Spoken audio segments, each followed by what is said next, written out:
Hello दोस्तों, good morning, सुप्रभात। आप सभी को समर क्लासेस में हार्दिक स्वागत है दोस्तों। तो आइए आज हम लोग स्टार्ट करने जा रहे हैं 10th क्लास का गोधूली भाग 2 का जो काव्य खंड का पहला चैप्टर है, राम नाम बिनु बिरथे जगी जन्मा। इसको इससे पिछले क्लास में हम लोगों ने ऑब्जेक्टिव और उससे पिछले क्लासों में परिचय को देखा था, लेकिन इस क्लास में हम लोग जो है सो सब्जेक्टिव क्वेश्चन को देखेंगे दोस्तों। तो आइए देखिए, हम लोग जो है सो इसको शायद तो समझते ही होंगे कि राम नाम बिनु बिरथे जगी जन्मा के जो लेखक है वो कौन है, तो गुरु नानक देव जी हैं। और ये जो है सो क्या है, एक कविता है, ठीक है। तो इस तरीके से जो है सो सॉरी, यहाँ देखिए लेखक ने कवि है ये, ठीक है। तो ये गुरु नानक साहब जो है सो क्या है, कवि कविता लिखते हैं। तो इस तरीके से हम कह सकते हैं गुरु नानक देव जो है सो कवि है एक, और ये क्या है, कविता है, ठीक है। इसका हम लोग सब्जेक्टिव क्वेश्चन को आज देखेंगे।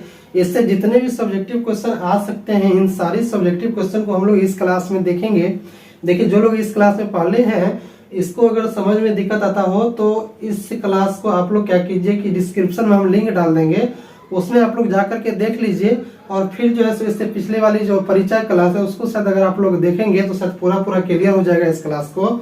तो आप लोग को जिनको दिक्कत हो रहा हो वो क्या करें, पिछले क्लास को पहले जो है सो देख ले परिचय, और परिचय क्लास को आपको सब्जेक्टिव और ऑब्जेक्टिव दोनों क्लास जो है सो क्लियर हो जाएगा, ठीक है। तो आइए हम लोग स्टार्ट करते हैं, देखते हैं 1 नंबर क्वेश्चन क्या कहता है। पहला क्वेश्चन कहता है कि कवि किसके बिना जगत में जन्म व्यर्थ मानते हैं।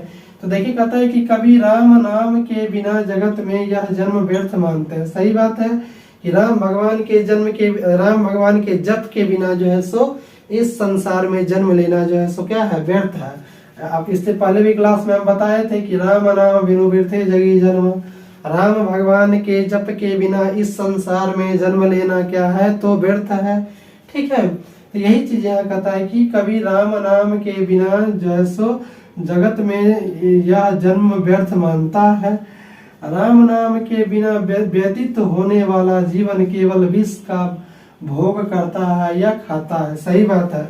अगर हम जो है सो राम भगवान के जप के बिना अगर किसी चीज को खाते हैं तो वो विष के समान खाते हैं, या अगर जिंदगी में किसी कार्य को करते हैं, अगर बिना राम भगवान के जप के बिना अगर किसी कार्य को संपादित करते हैं तो वो विष के समान वह कार्य हो जाता है। इसी चीज को इसमें कहा गया है। दूसरा क्वेश्चन देखिए, कहता है कि वाणी कब विष के समान हो जाती है। देखिए, कहता है कि जब वाणी बाह्य आडंबर से संपन्न होकर राम नाम को त्याग देती है तब वह विष हो जाती है। राम नाम के अतिरिक्त उच्चारण ध्वनि काम क्रोध मद सेवन आदि से परिपूर्ण होती है। सही बात है। जो यानी कि दिल से जो है सो राम भगवान का जो जप करेगा उसके मन से जो है सो क्या होगा, जितने भी अतिरिक्त अवगुण हैं वो सारे अवगुण जो है सो क्या होंगे, समाप्त हो जाएंगे, और उनके ध्वनि में क्या हो जाएगी, मधुरता आ जाएगी, क्रोध खत्म हो जाएगा, मद मतलब जो नशा वशा सेवन करते हैं वो सारा का सारा क्या हो जाएगा, तो खत्म हो जाएगा। और जो है सो और भी जो है सो चीजें जो भी हैं अवगुण, वो सारे के सारे अवगुण क्या होंगे, जो है सो दूर हो जाएंगे, ठीक है। इसी चीज को इसमें कहा है कि जब वाणी बाह्य से संपन्न होकर राम नाम को त्याग देती है तब वह विष हो जाती है। राम नाम के अतिरिक्त उच्चारित ध्वनि काम क्रोध मद सेवन आदि से परिपूर्ण होती है। सही बात है कि जैसे इन सारी सभी चीजों से क्या होती है, पूर्ण होती है, ठीक है। इस तरीके से समझ गए कि वाणी कब विष के समान हो जाता है, जब हम क्या करते हैं, बिना राम भगवान के जप के बिना किसी बात को बोलते हैं तो वो क्या होता है कि विष के समान निकलता है, ठीक है। देखिए, इससे अगला क्वेश्चन कहता है, क्वेश्चन नंबर ये 2-3 होगा। देखिए यहाँ पे मिस हो गया, क्वेश्चन नंबर ये 3 है, ठीक है। देखिए, कहता है कि नाम कीर्तन के आगे कवि किन कर्मों की व्यर्थता सिद्ध करता है। तो कहता है पुस्तक पाठ व्याकरण के ज्ञान की बखान, दंड कमंडल धारण करना, शिखा बढ़ाना, तीर्थ भ्रमण, जटा बढ़ाना, तन में भस्म लगाना, वस्त्रहीन होकर नग्न रूप में घूमना इत्यादि कर्म ईश्वर प्राप्ति के साधन माने जाते हैं।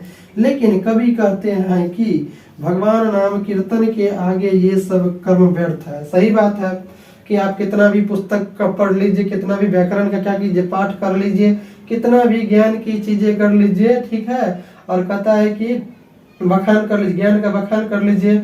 और जो सो दंड मतलब यानी कि क्या होता है, जो आप देखिएगा दंड जो धारण किया रहता है साधु लोग, वो कमंडल, कमंडल जानते होंगे, इन सारी साधनों का साधन करना, शिखा को बढ़ा लेना, तीर्थ को भ्रमण करना, ठीक है, जटा को बढ़ा लेना, तन में भस्म लगा लेना, ये सारे वस्त्रहीन होकर के नग्न रूप में घूमना, ये सारे के सारे कर्म क्या है, व्यर्थ है अगर आप सच्चे दिल से राम भगवान का क्या करते हैं, जप नहीं करते हैं। तो ठीक है, इसी चीज को इसमें कहे हैं कौन, तो हमारे कवि जो है सो गुरु नानक साहब ने जो है सो इन चीज का व्याख्या किए।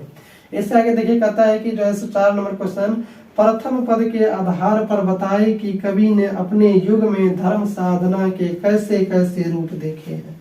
तो देखिए, कहता है कि प्रथम पद में कवि ने धर्म साधना के अनेक लोक प्रचलित रूप की चर्चा करते हैं। शिखा बढ़ाना, ग्रंथों का पाठ करना, व्याकरण का वाचन इत्यादि धर्म साधना माने जाते हैं। इसी तरह तन में भस्म लगाकर साधु वेश धारण करना, तीर्थ करना, दंड कमंडल धारी होना, वस्त्र त्याग करके नगर रूप में घूमना कवि के युग में धर्म साधना के रूप रहे हैं। पद में इन्हीं रूपों का बखान कवि ने दिए हैं। क्या किए हैं, जैसो साधना के रूप में रहे, पद में इन्हीं रूपों का बखान किए हैं। किसका, तो जैसो नग्न होकर के घूमना, साधु वेश धारण करना, वाचन व्याकरण का वाचन करना, झूठे शब्दों को क्या करना, लोगों के बीच रखना, ये सारी चीजों को जो है सो शिखा बढ़ा लेना, ठीक है, शरीर में भस्म धारण कर लेना, ये सारे के सारे जो है सो क्या है, व्यर्थ है। ठीक है, किसके बिना, तो राम भगवान के जप के बिना। इन्हीं पदों का जो है सो क्या किए हैं, इस जो है सो इसमें बखान किए हैं। ठीक है, देखिए इससे आगे कहता है कि जो है सो प्रश्न नंबर 5 कहता है कि हरि रस से कवि का अभिप्राय क्या है। कहता है कि कवि राम नाम की महिमा का बखान करते हुए कहते हैं कि भगवान के नाम से बढ़कर अन्य कोई धर्म साधना नहीं है। सही बात है कि भगवान के नाम से बढ़ के जो है सो संसार की कोई भी जो है सो क्या है, तो अन्य जो है सो धर्म या साधना नहीं है राम भगवान के जप के बिना। ठीक है, कहता है कि भगवत कीर्तन से प्राप्त परमानंद को हरि रस कहा गया है। क्या कहा गया है कि भगवत कीर्तन से प्राप्त परमानंद को हरि रस कहा गया है। भगवान के नाम कीर्तन, नाम स्मरण में डूब जाना, हरि कीर्तन में रम जाना और कीर्तन में उत्साह, परमानंद की अनुभूति करना ही हरि रस है। क्या है, जैसे परमानंद की अनुभूति करना ही हरि रस है।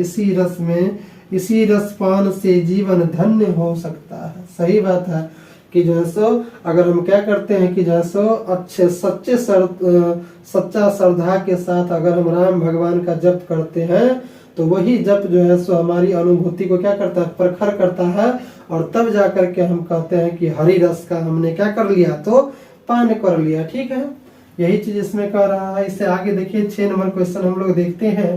कहता है कि प्रश्न नंबर 6, कवि की दृष्टि में ब्रह्म का निवास कहाँ है। देखिए आपको ऐसे ही एग्जाम में पूछेगा कि कवि की दृष्टि में ब्रह्म का निवास स्थान कहाँ है। बहुत ही अच्छा क्वेश्चन है ये, देखिएगा। कहता है कि जो प्राणी सांसारिक विषयों की आसक्ति से रहित है, जो मान अपमान से परे है, हर्ष शोक दोनों से दूर है, उन प्राणियों में ही ब्रह्म का निवास बताया गया है। काम क्रोध लोभ मोह जिसे नहीं छूते, वैसे प्राणियों में निश्चित ही ब्रह्म का निवास है। सही बात है कि जो प्राणी जैसे सांसारिक विषय या सांसारिक लोभ मोह जो है सो मान अपमान हर्ष शोक सारी चीजों से दूर रहता है, या जिसके अंदर ये चीजें नहीं होता है, वैसे मनुष्य के ब्रह्म रूपी शरीर में जो है सो किसका निवास होता है, तो ईश्वर का निवास होता है। जिसको नहीं तो काम क्रोध लोभ मोह अहंकार नहीं प्रभावित करता है, वैसे मनुष्य के शरीर में ईश्वर का क्या होता है, तो निवास होता है, राम भगवान का निवास होता है। ठीक है, तो इस तरीके से आप लोग पूरा जो है इसको समझ गए होंगे, और यहाँ तक शायद हमने आप लोगों को पूरा जितना भी था इसमें क्वेश्चन आ सकता है एग्जाम में, इन सारों को हम लोगों ने बताने का जो है देखने का प्रयास किया। तो शायद आप लोग को ये क्लास पूरा शायद समझ में आ गया होगा। तो हम लोग जो है अभी इससे अगले क्लास में जो है क्या करेंगे, अगले चैप्टर को देखेंगे। तो आज हम लोग जो है क्लास को यहीं पे समाप्त करते हैं। तो दोस्तों अगर यह क्लास आप लोगों को अच्छी लगी हो तो क्लास को लाइक कर दीजिएगा, सब्सक्राइब कर दीजिएगा और शेयर जरूर करिएगा। और कमेंट करना नहीं भूलिएगा, ताकि इससे अगले क्लास हम जो है सो और भी बेहतर तरीके से लाते हैं, अगर आप लोगों का कमेंट हमें मिलता रहे तो इसलिए आप लोग जो है सो यह क्लास आप लोगों को कैसी लगी क्लास को कमेंट जरूर कीजिएगा। तो मिलते हैं हम लोग इससे अगली क्लास में, तब तक के लिए जय हिंद जय भारत।